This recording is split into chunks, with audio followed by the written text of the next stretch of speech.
Kalat na nga na done deal na raw ang paglipat ng isang kilalang kapuso actress sa Kapamilya Channel.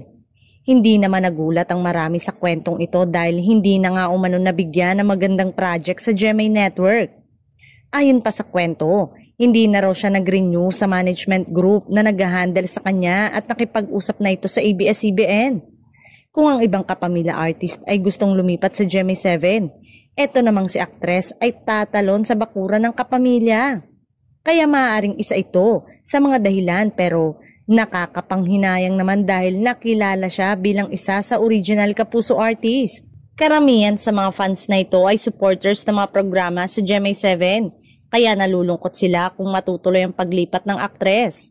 Noon pa pumutok ang chika na gustong mag-over the backwood ng aktres. Makailang ulit siyang inurirat kung kapuso pa rin ba siya at sa tuwi-tuwi na'y matalinhaga ang kanyang ngiti. Mukhang nag-mature na nga si aktres at nais na nitong seryosohin ang showbiz career niya. Dumating na noon sa puntong gusto na niyang lumipat sa ibang istasyon, lalo na't halos 2 taon din siyang walang trabaho noon sa GMA7. May nag-offer dati pag-amin nito nang tanungin kung ang offer ay mula sa ABS-CBN. Siguro lang nagtitiwala sila sa akin that time kaya sila nag-offer.